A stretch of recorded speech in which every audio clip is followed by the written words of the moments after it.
समय मेरे साथ मेरी पार्टी के प्रमुख साथी श्री आकाशदीप सरियाल जी, संजय शर्मा जी, राकेश कुलेठी जी, संजय बालिया जी।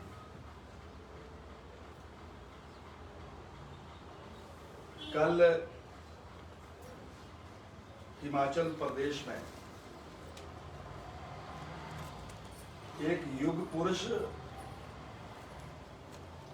और पार्टी के सुप्रीमो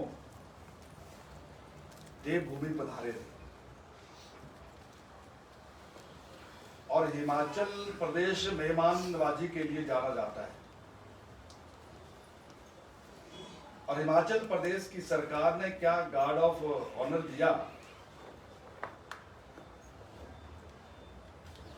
लेकिन युग पुरुष का सारा जो भाषण था वो पूरे का पूरा झूठ से भरा हुआ था। ऐसा लग रहा था कि जैसे कि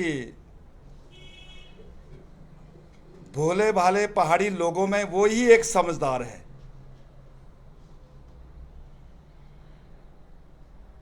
ईमानदारी का ढोंग पीटने वाला व्यक्ति, जिसको मैं युग पुरुष कह रहा हूं, जो अपने आप को युग पुरुष कहते हैं, कल के भाषण में उनकी ये ललकार थी कि 47 वर्षों में हिमाचल प्रदेश की जो भी सरकार आई उन्होंने प्रदेश को लूटा है। मैं युग पुरुष से पूछना चाहता हूं कि वो अपनी जानकारी हिमाचल के बारे में एकत्रित करें। हिमाचल प्रदेश में अनेकों मुख्यमंत्री रहे हैं, YS परमार जी से लेकर जयराम ठाकुर जी तक। हिमाचल प्रदेश के किसी भी मुख्यमंत्री ने किसी भी कार्यक्रम के लिए कभी चार्टर्ड प्लेन का प्रयोग नहीं किया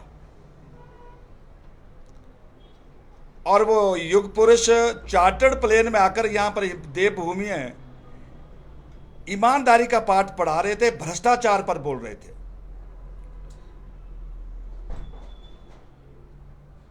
हिमाचल प्रदेश के लोगों को यह मालूम है कि चाहे जिस भी दल की सरकार आई हो या जिस भी दल का यहां नेता रहा हो, हिमाचल प्रदेश में विकास की एक नई दिशा तय हुई है।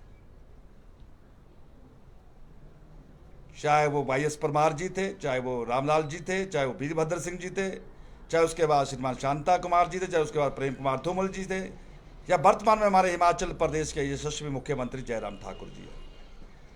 लेकिन ऐसा लग रहा था युग पुरुष को कि हिमाचल प्रदेश एक दिन के अंदर ही ऐसी कल्पना करते हैं, ऐसा हिमाचल प्रदेश बन गया है। और सच में उनके भाषणों में हर कोई व्यक्ति दंग रह गया था कि एक इस स्तर का एक व्यक्ति हिमाचल प्रदेश के भोले भाले लोगों के बीच में किस प्रकार से भाषण देकर गुमराह कर रहा है।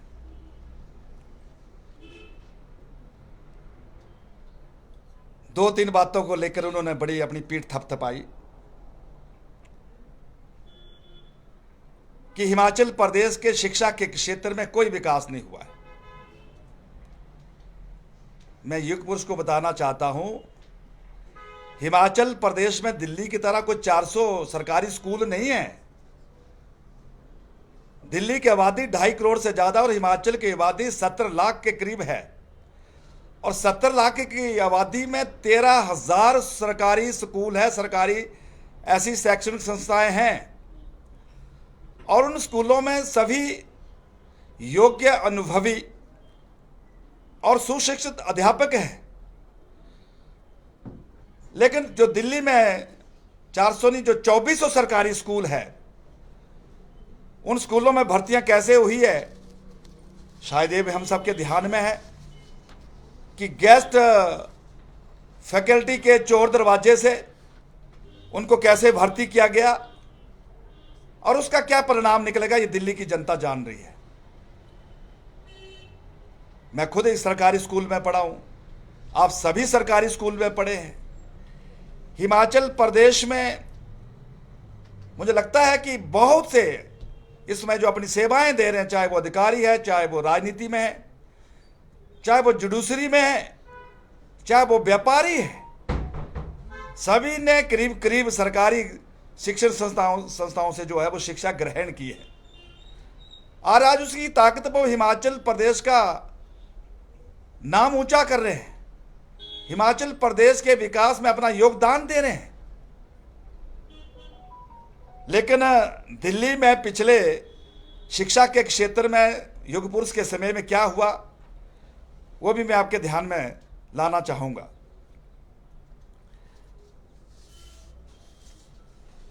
आम आदमी पार्टी सरकार दिल्ली में है। मैं आंकड़े के साथ आया हूं, आरटीआई की जो जानकारी मेरे पास आई है, मैं उसके आधार पर आज आपसे बात करने आया हूं कि हम तो दिल्ली में शिक्षा के क्षेत्र में क्रांति लेकर आ गए। हमने दिल्ली में शिक्षा के क्षेत्र में क्रांति ले आए, और वो क्रांति क्या है वो भी मैं आपको बताना चाहता हूं। उन्होंने कहा था कि हम दिल्ली में 500 स्कूल खोलेंगे,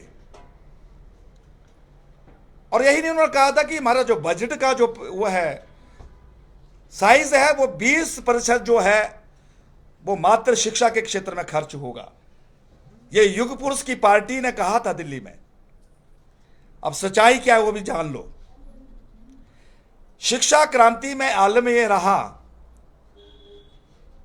कि 500 नए स्कूल तो खोले नहीं, लेकिन 2015 से लेकर 2021 तक 16 स्कूल और बंद हो गए। 16 स्कूल बंद हो गए, नए स्कूल नहीं खोले 500। यह तथ्यों पे कह रहा हूं मैं आपको जानकारी दे रहा हूं तथ्यों पे। आरटीआई से जो जानकारी मेरे पास आई है, जो हिमाचल प्रदेश में आके लोगों को गुमराह कर रहे थे, ये सच्चाई मैं आपके बीच में रख रहा हूं। दिल्ली में 700 टोटल स्कूल है, 1000 senior secondary school, 1030 senior secondary school है, 1030। 755 स्कूलों में अभी तक सरकारी उसमें प्रिंसिपल नहीं है, और यही नहीं 416 22 प्रिंसिपल के पद भी खाली है, जो शिक्षा क्रांति की बात हिमाचल में आकर कर रहे हैं। ये तथ्य है, तथ्यात्मक बात कर रहा हूं मैं आपसे। और यही नहीं, 16,834 पद अध्यापकों के खाली पड़े हैं। 16,834। ये जो कल शिक्षा क्रांति की आकर यहां पर हिमाचल प्रदेश की जनता को गुमराह कर रहे थे, यह सच्चाई मैं हिमाचल प्रदेश के लोगों को आज देना चाहता हूं। और यही नहीं, अगर दिल्ली में 10+2 के 1030 स्कूल है, तो आपको जानकर यह ताज्जुब होगा कि 75% जो दिल्ली के स्कूल है उसमें मेडिकल नॉन मेडिकल की कक्षाएं ही नहीं हैं, 75% में। अब आप बताइए कि इंजीनियर और डॉक्टर की कल्पना कैसे कर सकते हैं वो। ये उनकी मैं शिक्षा क्रांति के आपको आंकड़े दे रहा हूं। और यही नहीं, सीबीएसई का जो पिछला 2020 और 21 का जो परिणाम आया बच्चों का, दिल्ली देश के निचले क्रम में दूसरे स्थान पर, निचले क्रम में सबसे नंबर दूसरे पे है, उसके बाद बाकी राज्य है। यह दिल्ली की शिक्षा क्रांति है, जो कल धर्मशाला में आकर लोगों को, हिमाचल के लोगों को गुमराह कर रहे थे। ये युग पुरुष की मैं आपको सच्चाई बयान कर रहा हूं। और उसके बाद शिक्षा के क्षेत्र में और क्या कहना उनका, कि हम 20,000 बच्चों को नए कमरे बनाकर देंगे। 20,000, यह युग पुरुष ने कहा था दिल्ली में। और सच्चाई क्या है, 500 नए जो स्कूल के जो कमरे बने उसमें, और अभी तक जो टोटल उनका जो कार्यकाल हुआ उसमें टोटल अभी तक कमरे जो बने, जो 20,000 कमरे की बात कर रहे थे, 7,157 कमरे बने हैं। यह तथ्यात्मक जानकारी मैं हिमाचल के लोगों को दे रहा हूं आज। यही नहीं, दिल्ली के युग पुरुष कहते कि हमने स्किल डेवलपमेंट में बहुत अच्छा काम किया है।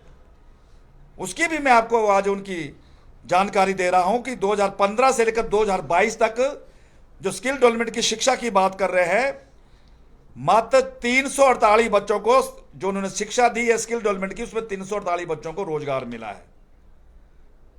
और यही नहीं, मैं आपको एक वीडियो भी शेयर करूंगा। युग पुरुष का जो भाषण है 4 अप्रैल का, वो सुनना।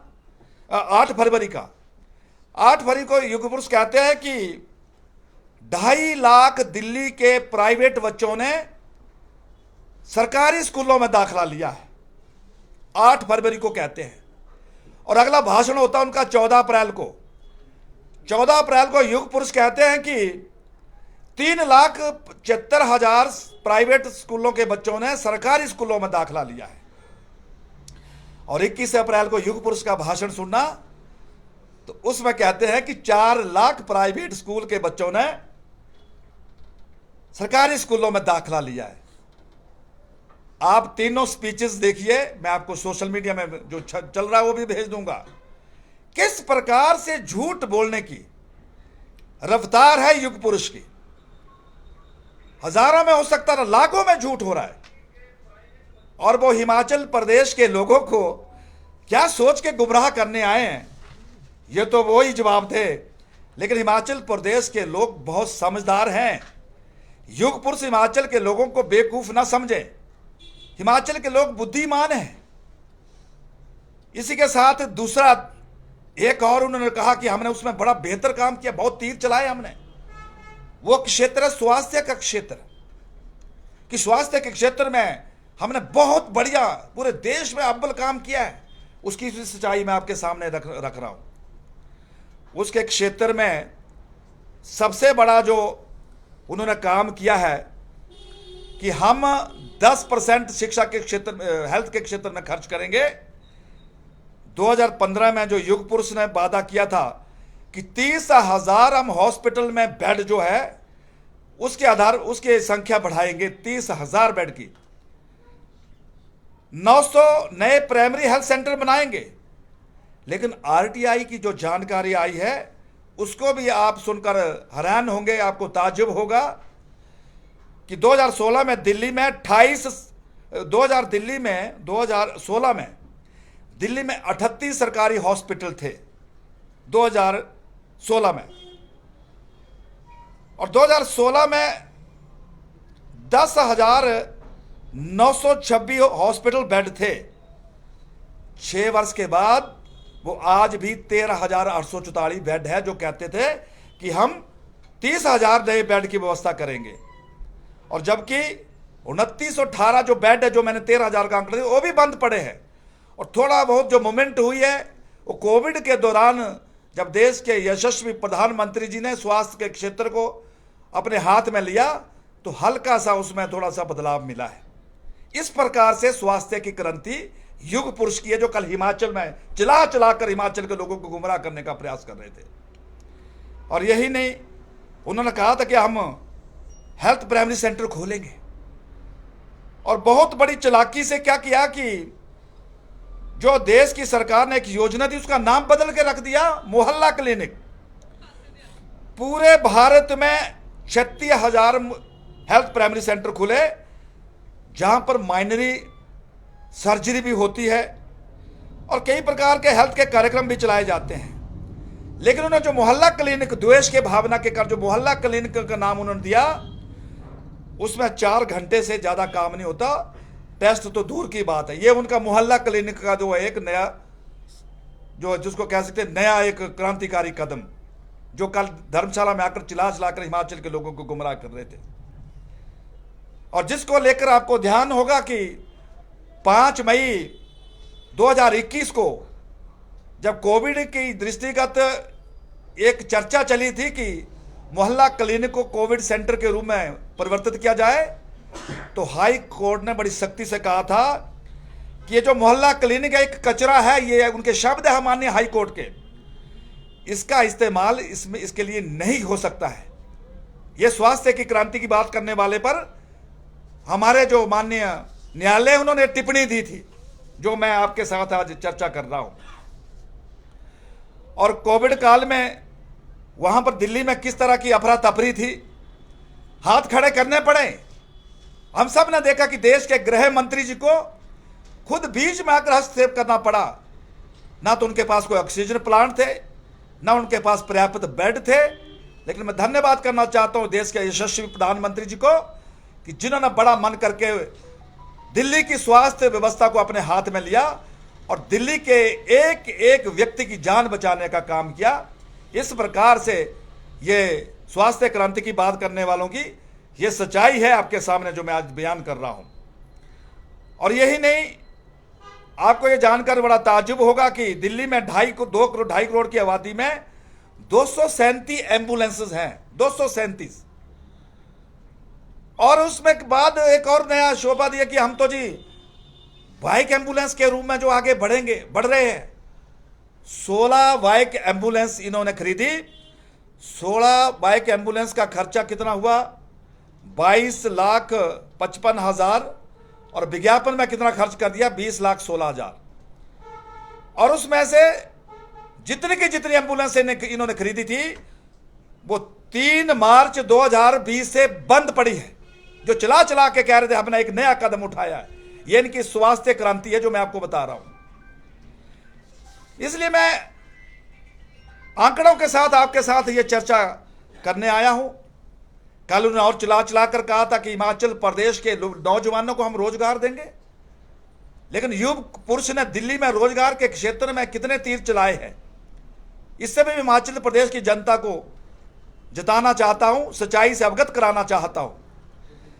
दिल्ली सरकार ने वायदा किया था कि हम 2015 में 8 लाख बेरोजगारों को नौकरी देंगे। उसके बाद कहा कि हम 20 लाख नौकरी देने का एक और वायदा करेंगे, उसको पूरा करने का प्रयास करेंगे। मैं आपको आंकड़ा वाई दे रहा हूं, इनकी आरटीआई के तथ्य हैं, ये कोई राजनीतिक द्वेष के आंकड़े नहीं हैं।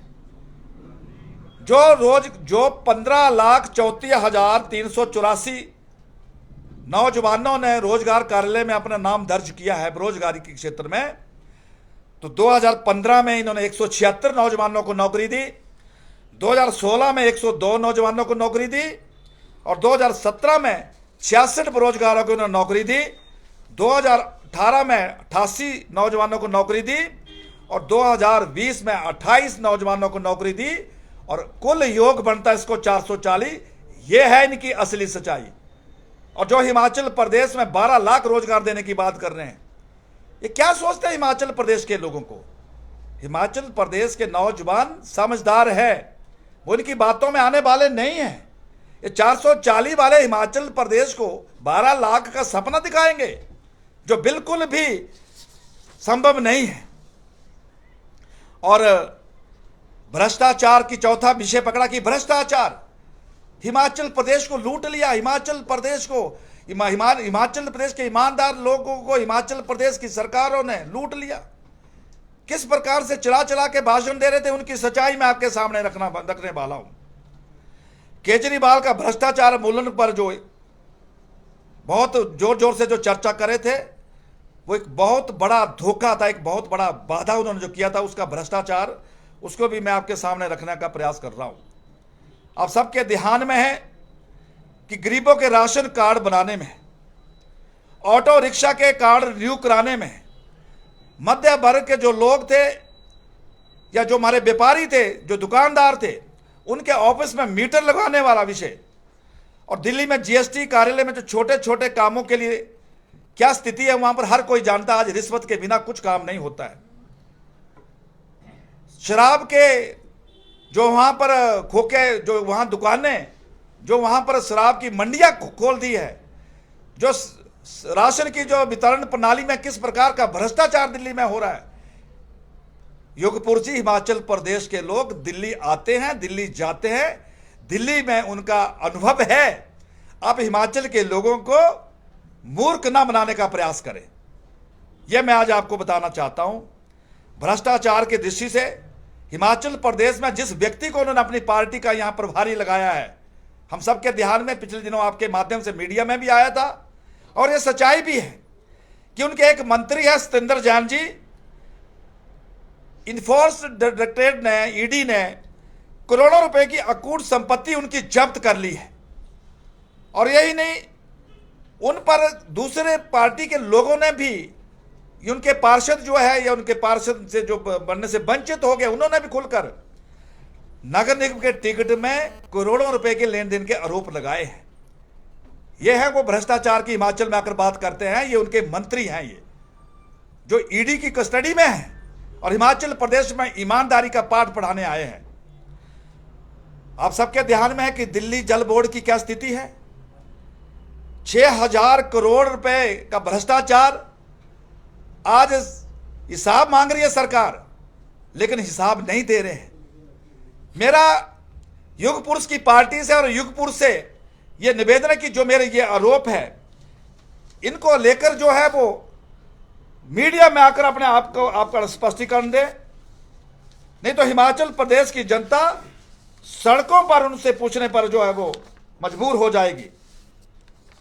हिमाचल प्रदेश की सरकार 5 वर्षों के अंदर एक नए इतिहास की रिकॉर्ड स्थापित कर रही है। प्रेस के मित्रों, क्या यह सच नहीं है कि आजादी के इतने लंबे अंतराल में हिमाचल प्रदेश के अंदर 7.5 लाख नलके लगे थे जल के, 7.5 लाख। और इसी ही 4.25 साल की जयराम ठाकुर जी की सरकार में 8.5 लाख नए नल लगे। एक रिकॉर्ड है, देश के अंदर एक रिकॉर्ड है आईपीएच के क्षेत्र में, जल जीवन मिशन के अंतर्गत। अगर माननीय शांता कुमार जी ने 1977 में पेयजल के क्षेत्र में एक नई क्रांति लाई, 99% हर घर में शुद्ध पेयजल देने का प्रयास किया, काम किया, तो जयराम ठाकुर जी ने शुद्ध जल मिले, अच्छा पानी मिले, पर्याप्त पानी मिले, जल जीवन मिशन के अंतर्गत पूरे हिमाचल में घर घर में यह एक जल जीवन मिशन के तहत हर परिवार को जोड़ने का प्रयास किया। माननीय धूमल जी हिमाचल प्रदेश के मुख्यमंत्री बने। माननीय धूमल जी को सड़कों वाला मुख्यमंत्री के रूप में जाना जाता है। उन्होंने कोई ऐसा हिमाचल प्रदेश का गांव नहीं बचा जहां पर सड़क ना पहुंची हो। आज भौगोलिक दृष्टि से हिमाचल प्रदेश विशाखा अन्य राज्यों से अलग है। हमारा पड़ोसी राज्य उत्तराखंड है, हमारा पड़ोसी राज्य जम्मू कश्मीर है। हमारे तीनों राज्यों की जो भौगोलिक परिस्थितियां एक तरह, उसकी टोपोग्राफी एक जैसी है, लेकिन हिमाचल प्रदेश सबसे आगे क्यों है? हिमाचल प्रदेश का कोई ऐसा गांव ऐसा नहीं है जहां हेल्थ सेंटर नहीं है, जहां पर शिक्षा का केंद्र नहीं है, जहां पक्की सड़क नहीं है, जहां पेयजल की व्यवस्था नहीं है। उस गांव में रोजगार नहीं है, ऐसा संभव ही नहीं है। इस प्रकार से एक हिमाचल प्रदेश की विकास की तस्वीर, और युग पुरुष कल हिमाचल में आकर कहते हैं कि यहां तो जी आजादी के बाद हुआ ही कुछ नहीं। लेकिन मैं युग पुरुष को यह बताना चाहता हूं कि आपने गोवा में भी प्रयास कर लिया, आपने उत्तर प्रदेश में भी प्रयास कर लिया, आपने मणिपुर में भी प्रयास किया था, और आपने पिछले लंबे समय से उत्तराखंड में भी प्रयास कर लिया। तो गलतफहमी मत रहना, उत्तराखंड का वायुमंडल हिमाचल का वायुमंडल एक तरह का है। जितनी चढ़ाई उत्तराखंड की है उतनी चढ़ाई हिमाचल की भी है। यहां भी आपकी वही स्थिति होगी जो उत्तराखंड में हुई है। 70 सीटों में युग पुरुष की पार्टी ने चुनाव लड़ा, 67 सीटों में उनकी जमानत जब्त हुई, 67 सीटों में। और हिमाचल प्रदेश में भी वही दुर्दशा होगी। अपना कुनबा तो संभाले पहले। मेरे पार्टी के नेता मेरी सरकार पर आरोप लगाने से पहले वो अपने कुनबे को संभाले। हिमाचल की जनता जानती है कि जब उन्होंने अपनी पार्टी का यहां गठन किया तो पहला अध्यक्ष कौन है, सब जानते हैं। कहां है वो आज, किसने उनको निकाला? दूसरा पार्टी का अध्यक्ष प्रदेश का किसको बनाया? वो कौन है आज, कहां है वो? क्योंकि जब इन नेताओं ने नजदीक से उनको देखा, उन्होंने महसूस किया कि एक बहुत बड़ा छलावा, बहुत बड़ा छल हिमाचल के लोगों के साथ होने वाला है। उन्होंने समय रहते किनारा कर लिया। और सब जानते हैं युग पुरुष के बारे में कि युग पुरुष जब दिल्ली में अन्ना आंदोलन को लेकर आगे आए थे तो हम सबके ध्यान में क्या किया था उन्होंने? किरण बेदी जी, हम सबके ध्यान में किरण बेदी जी के साथ क्या हुआ? आशुतोष पत्रकार थे, उनके साथ क्या हुआ? सुप्रसिद्ध वकील प्रशांत भूषण जी के साथ क्या हुआ? योगेंद्र यादव के साथ क्या हुआ? कुमार विश्वास के साथ क्या हुआ? ये सारी टीम इनके साथ थी। लेकिन इससे बड़ा ठग युग पुरुष कोई नहीं हो सकता है। और उसी प्रकार से हिमाचल प्रदेश में जब इन्होंने प्रयास किया, ये किसी पार्टी में आज तक मैंने देखा नहीं है कि एक को अध्यक्ष बनाया, वो भी नमस्ते करके चला गया, दूसरे को अध्यक्ष बनाया, वो भी नमस्ते करके चला गया, और अब हिमाचल के लोगों को गुमराह कर रहे हैं।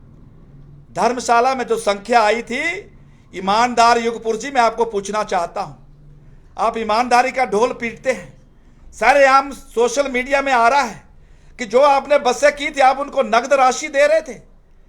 अच्छा होता कि आप उनको चेक से देते, आपको उनको दूसरी व्यवस्था से देते। ये कौन सा तरीका था कि आप उनको कैश देके वहां पर पैसा दे रहे थे?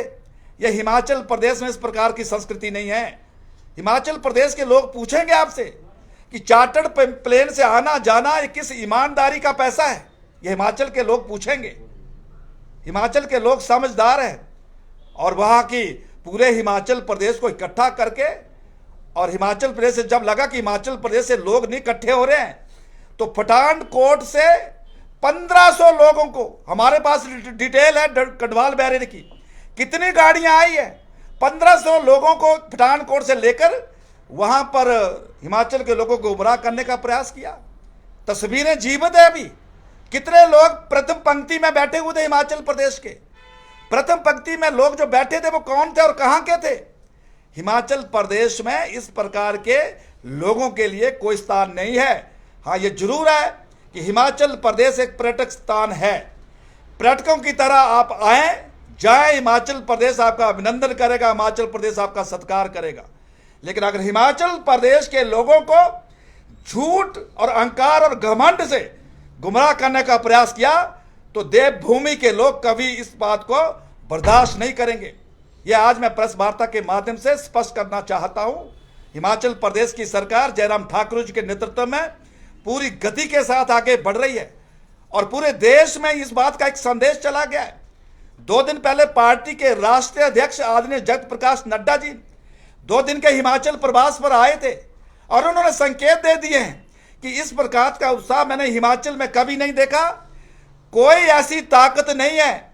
जिस प्रकार से चारों राज्यों में सरकारें रिपीट हुई है, हिमाचल प्रदेश भी उस दिशा में आगे बढ़ रहा है, और एक बार वो एक बार हम, अगर इस बार उस पर पूरी तरह विराम लगेगा तो जयराम ठाकुर जी का कुशल नेतृत्व और जगत प्रकाश नड्डा जी जो हिमाचल प्रदेश का गौरव है, हिमाचल प्रदेश का सम्मान है, हिमाचल प्रदेश का मान है, उसको लेकर देवभूमि के लोग आशीर्वाद देने के लिए पूरी तरह आतुर है। इसी हिमाचल प्रदेश का एक और नौजवान जो नरेंद्र मोदी जी की सरकार में कैबिनेट मंत्री है, जिसको हम बार बार कहते हैं कि वो पार्लियामेंट की एक सेलिब्रिटी है, इस प्रकार का जो नेतृत्व हिमाचल प्रदेश का है, युग पुरुषी हिमाचल प्रदेश आज तक जितने भी जीत और हार के रिकॉर्ड बने हैं, सभी रिकॉर्डों को ध्वस्त करके हिमाचल प्रदेश 2022 की लड़ाई नहीं जीतेगा। हिमाचल प्रदेश आने वाले 10 वर्षों का मार्ग भी प्रशस्त करेगा। यह आज मैं आपके सामने कहना चाहता हूं। कांग्रेस पार्टी डोरमेंसी की स्थिति में है। भारतीय जनता पार्टी ने जो पिछले 1 महीने से अपना फोकस जो है कांग्रेस से हटाकर आम आदमी पार्टी की तरफ किया। क्या मानते हैं कि बड़ा विरोधी या बड़ा जो आपके सामने चैलेंज पेश कर सकता है वो कांग्रेस रहेगी या आम आदमी पार्टी? ये बिल्कुल स्पष्ट है, और हिमाचल प्रदेश का इतिहास भी इस बात का गवाह है कि हिमाचल प्रदेश में 2 ही पार्टी का भविष्य रहा है। अगर मुकाबला होगा भारतीय जनता पार्टी का, वो कांग्रेस के साथ ही होगा। तीसरी पार्टी का हिमाचल प्रदेश में कोई भी विकल्प नहीं है। दूसरा, आपने प्रश्न किया है कि भारतीय जनता पार्टी पिछले 1 महीने से तीसरी पार्टी को कोस रही है या तीसरी पार्टी पर चर्चा कर रही है।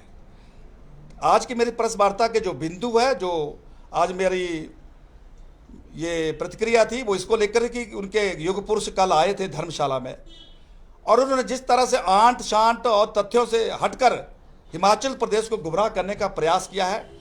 उन्होंने शिक्षा पर बात की है, उन्होंने स्वास्थ्य पर बात की है, उन्होंने भ्रष्टाचार पर बात की है। आज मैंने शिक्षा पर भी जवाब दे दिया, आपको स्वास्थ्य पर जवाब दे दिया, भ्रष्टाचार पर भी जवाब दे दिया, और मैंने उनकी तरह झूठ नहीं बोला है कि 8 फरवरी को क्या बोल रहे हैं, वो 21 अप्रैल को क्या बोल रहे हैं और 14 अप्रैल को क्या बोल रहे हैं। मैंने आरटीआई से आंकड़े लेकर जो उनकी असलियत है वो हिमाचल के लोगों को बताने का प्रयास किया है, और हिमाचल प्रदेश के लोग बहुत समझदार है। मैं इस बात को बिल्कुल स्पष्ट कर देना चाहता हूँ। सर, चर्चा इस बात को लेकर भी है कि मुख्यमंत्री जी ने जो घोषणाएं की निःशुल्क सुविधाएं देने की, वो आम आदमी पार्टी के दिल्ली मॉडल को यहाँ पे रेप्लिकेट करने का प्रयास है। बहुत सी मेरी जानकारियां थी, इसलिए आज प्रेस वार्ता में अगर इसको भी हम जोड़ देते तो वार्ता लंबी हो जाती, लेकिन शायद दोबारा मौका मिलेगा तो मेरे पास बहुत तथ्य है कि उन्होंने अपने इलेक्शन मैनिफेस्टो में क्या कहा था और बाद में किया क्या है। 70% जो बिजली के बिल है आज भी लोग दे रहे हैं, 70% से ज़्यादा पानी का बिल आज भी आ रहा है। और जो पानी कैसा पिलाया जा रहा है, लोगों ने पानी लेना बंद कर दिया और पानी लोग जो है वो महंगा पी रहे हैं, उसका अपना आरओ का और दूसरा पैकेट का वो पानी पी रहे हैं, मजबूर है लोग। जो उन्होंने कहा था, जो कहा कुछ और था और किया कुछ और है। और मैं आपको ये कहना चाहता हूं कि धीरे धीरे धीरे धीरे सारी चीज़ें आपके ध्यान में आ जाएगी। मेरे जैसे व्यक्ति को प्रेस वार्ता की जरूरत ही नहीं रहेगी। त्रिलोक जी, आज 1 दर्जन करीब कांग्रेस के युवा आपकी पार्टी में शामिल हुए हैं। जो कमेंट्स आए हैं उसमें भाजपा वाले कह रहे हैं कि ये आम आदमी पार्टी के लोग हैं और आम आदमी पार्टी वाले बोल रहे हैं कि ये कांग्रेस के लोग हैं। आप बताइए किसके लोग हैं? आपने प्रश्न किया है तो स्वाभाविक है मुझे इसका उत्तर देना पड़ेगा। अगर आपको मेरे पर विश्वास है तो वो सभी इस प्रकार के लगभग 24 नौजवान थे। 1 घंटे मैंने उनको सुना है। उन्होंने क्या कहा मैं अभी चर्चा नहीं करना चाहता हूँ। वो बड़े बड़े दुखी थे, बड़े आहत थे, बड़े सहमे हुए थे, बड़े ठगे हुए थे कि हमारी जवानी बर्बाद होगी। हम जिस पार्टी के साथ चले थे उस पार्टी ने छलावा ही किया है, कभी भी हमें सच्चा प्यार नहीं दिया है। और खुल कर उन्होंने चर्चा की कि जिस प्रकार से देश की डबल इंजन की और प्रदेश की सरकार काम कर रही है, और उन्होंने कहा कि जिस प्रकार से उन्होंने मुझे व्यक्तिगत तौर पर पालनपुर में काम करते हुए देखा है, उन्होंने कहा कि हमने उससे प्रभावित होकर सामूहिक निर्णय लिया कि आज हम सभी सामूहिक रूप से मेरे नेतृत्व में मेरी पार्टी का जो है दामन थामेंगे। और आज मुझे प्रसन्नता है कि लगभग 23 ऐसे नौजवान, 23 या 24 में थोड़ी सी 24 है, उन्होंने भारतीय जनता पार्टी का दामन थामा। और ये अब शुरुआत है, अभी आगे आगे देखते रहिए आप। भारतीय जनता पार्टी का दामन थामा उन्होंने, और दिल्ली आपको ये देखने को मिलेगा। लोगों को विश्वास हो गया है कि हिमाचल का भविष्य किसके हाथ में सुरक्षित है। तो क्या ये मान के चले कि कांग्रेस के लोग थे? कांग्रेस के ही लोग थे, वो कांग्रेस के ही लोग थे। त्रिलोक जी, आपने दिल्ली मॉडल को बहुत तथ्यों के साथ रखा कि इस तरह से बातें जो सच्चाई है वो ऐसे है, लेकिन लोग यहाँ पर ये जानना चाह रहे हैं कि हिमाचल प्रदेश के स्कूलों में जो वैकेंसीज चल रही हैं, हॉस्पिटल्स में जो वेकेंट पोस्ट है, वो कब भरी जाएंगी? क्योंकि हम हिमाचल की बात करें तो मुझे लगता है ज्यादा बेटर रहेगा, ज्यादा बेहतरीन रहेगा। शालिका जी, शिक्षा के क्षेत्र में हिमाचल प्रदेश में मैंने पहले कहा 13,000 से ज़्यादा शिक्षण संस्थान हैं। और पिछले 4.25 वर्षों के अंदर अगर सबसे ज़्यादा भर्ती हुई है तो शिक्षा के क्षेत्र में हुई है। ये ठीक है कि पिछले 4.25 वर्षों में संख्या भी बढ़ी है, जनसंख्या भी बढ़ी है, और उसके दृष्टिगत औसतन जितने हमारे जो उसके अध्यापक उसमें भर्ती होने चाहिए उतने अभी हुए नहीं हैं, लेकिन प्रक्रिया जारी है। आने वाले समय में आपने देखा होगा कि सबऑर्डिनेट बोर्ड के माध्यम से बड़ी जल्दी आपको जो है ये ध्यान में आना शुरू हो जाएगा कि तेज़ी के साथ जो है वो अध्यापकों की जो भर्ती जो है प्रक्रिया शुरू हो गई है। एक बात। दूसरा, आपने हॉस्पिटल का विषय कहा। माननीय मुख्यमंत्री जी कई बार इस बात को कह चुके हैं कि इन 4.25 वर्षों के अंदर अगर सबसे ज़्यादा विकास की छलांग लगाई गई है तो वो हेल्थ के क्षेत्र में लगाई गई है। कोविड के क्षेत्र में ये संयोग था कि देश में बीजेपी की गवर्नमेंट थी, प्रदेश में बीजेपी की गवर्नमेंट थी, और जिस तरह से देश के प्रधानमंत्री और प्रदेश के मुख्यमंत्री ने कोऑर्डिनेशन के साथ हिमाचल प्रदेश के स्वास्थ्य के क्षेत्र को विकसित करने का काम किया है, आज उसी का परिणाम है कि 50 से ज़्यादा ऑक्सीजन प्लांट लगे हैं किसी राज्य के अंदर, वो हिमाचल प्रदेश है। कितने वेंटिलेटर हिमाचल प्रदेश में जहाँ कहीं होते नहीं थे आज कितने हैं। आज कुछ महीने ऐसे बाकी होंगे, मैं लंबी बात नहीं कर रहा हूँ, मई के बाद कोई भी ऐसा हॉस्पिटल, कोई ऐसी पीएचसी नहीं होगी जहां एक भी डॉक्टर का पद रिक्त होगा। पर्याप्त डॉक्टर हमारे पढ़ लिख कर तैयार हो रहे हैं और मई में उनकी जो है पोस्टिंग होनी शुरू हो जाएगी। ये सारा कोई रातों रातों में थोड़ी हो गया। ये पिछले 4.25 वर्ष के जयराम जी के सुशासन में ये सारे परिणाम धीरे धीरे आने शुरू हो गए। सर, पालमपुर में शिशु रोग विशेषज्ञ के लिए ऑर्डर्स होते हैं, नोटिफिकेशंस निकलती हैं, तैनाती नहीं हो पाती है, ये किसकी नाकामी? मेरा वायदा है कि मई के बाद आपको शिशु विशेषज्ञ मिल जाएगा। तो लोग जी स्कूलों में अध्यापक रखेंगे, सब चीज़ें ठीक है, लेकिन सरकारी स्कूलों में बच्चों की संख्या घट रही है और निजी स्कूल जो है वो कहीं ना कहीं आपको वो किसी तरह से लूट का प्रयास होता है, और वही बिंदु है जो केजरीवाल जो है वो उसको उठा रहे हैं। आपको लगता है कि क्या इसमें कहीं हिमाचल प्रदेश में कहीं कुछ करने को रह गया है, उसकी वजह से केजरीवाल उसको बार बार? ऐसा है कि जो अच्छा काम करते हैं उनमें ही कमियां मिलती है। केजरीवाल की करतूत मैंने आपको बता दी है। अभी कितने स्कूल है, 2400 स्कूल है, और 1050 में कहाँ कितने प्रिंसिपल है, और 675 किस वहाँ वाइस प्रिंसिपल नहीं है, और साइंस और मेडिकल की क्लासें कहाँ नहीं हैं। लेकिन हिमाचल प्रदेश में अगर 13,000 सरकारी स्कूल है तो पिछले 4.25 वर्षों में जयराम ठाकुर जी की सरकार ने एक प्रयास किया कि उनको कैसे बेहतर किया जाए। जहाँ विद्यालय में कमरे नहीं हैं वहाँ कमरे दिए जाएं, जहाँ साइंस ब्लॉक नहीं वहाँ साइंस ब्लॉक दिए जाएं। आपके सामने कि इस पालमपुर क्षेत्र के अंदर 2 ऐसे सीनियर सेकेंडरी स्कूल थे। जब 14 अप्रैल को माननीय मुख्यमंत्री जी पालमपुर में आए थे तो मैंने मंच में ही उनके सामने दोनों स्कूलों का जो विषय रखा, और उन्होंने मौके पर दोनों स्कूलों के विषयों का समाधान हम सबके सामने दे दिया। चाहे वो कंडी का स्कूल था, चाहे वो जिया का स्कूल था। कंडी में कमर्शियल्स की क्लासों की कमी थी या जिया में नॉन मेडिकल क्लासेस थी। हिमाचल प्रदेश के अंदर शिक्षा के क्षेत्र में बहुत बढ़िया काम हिमाचल की सरकार ने किया है, और इसके परिणाम आपको धीरे धीरे दिखने शुरू हो जाएंगे। दूसरी बात, आप हम सब ये भी जानते हैं कि 2 वर्ष के कोविड के काल में कैसे हमने गुजारे हैं। बावजूद ये जो आंकड़े हैं, ये आंकड़े कोई कमज़ोर नहीं है, ये आंकड़े बड़े मजबूत हैं। और जहाँ कमी रही भी होगी तो जयराम ठाकुर जी की जो 2 सरकार होगी, बन के बाद जो 2 आएगी उनकी सरकार, ये सारी कमियां को उसमें दूर किया जाएगा और तेजी के साथ, दुगनी तेजी के साथ उसमें काम किया जाएगा।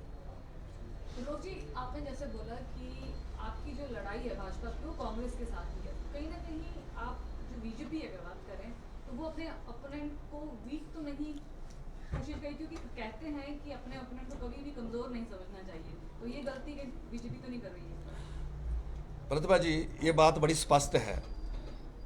भारतीय जनता पार्टी का संगठन कैडर बेस्ड संगठन है, और हिमाचल प्रदेश का संगठन तो पूरे देश की पार्टी के लिए मॉडल का संगठन है। हमारा कार्यकर्ता पूरी तरह तैयारी के साथ बैठा है। माननीय राष्ट्रीय अध्यक्ष ने कल ही पार्लियामेंट की एक बैठक ली थी, और मुझे उस बैठक में व्रत रखने का सौभाग्य प्राप्त हुआ। और जिस तरह से बूथ से लेकर ऊपर तक हमने सारा व्रत माननीय राष्ट्रीय अध्यक्ष के सम्मुख रखा, और उसकी ताकत को जब उन्होंने देखा, और दूसरी तरफ जयराम ठाकुर जी का ईमानदार सुशासन, दोनों का जो तालमेल है, यह हिमाचल प्रदेश की राजनीति में एक नया अध्याय जोड़ने वाला है। 4 राज्यों की जब सरकारें रिपीट हुई है, निश्चित तौर पर कार्यकर्ता का हौसला बढ़ा है, और एक परंपरा जिसको कहते हैं रिवाज बन गया है। वो कभी होता नहीं था, यूपी में कभी नहीं होता था, उत्तराखंड में कभी नहीं होता था, मणिपुर में तो हुआ ही कभी नहीं, गोवा में जरूर हैट्रिक बनी है, और हिमाचल प्रदेश को उससे हौसला मिला है। और हमारा कार्यकर्ता पूरी मुस्तैदी के साथ एक एक घर में, एक एक परिवार में जाकर अपने विचार परिवार के साथ जो है वो काम कर रहा है। और मैं as a state general secretary, इस पार्लियामेंट के प्रभारी के तौर पर इस आत्मविश्वास के साथ कहना चाहता हूं कि जयराम ठाकुर जी को दूसरी बार मुख्यमंत्री पद की शपथ लेने से कोई भी ताकत नहीं रोक सकती है। यह बड़ा स्पष्ट है।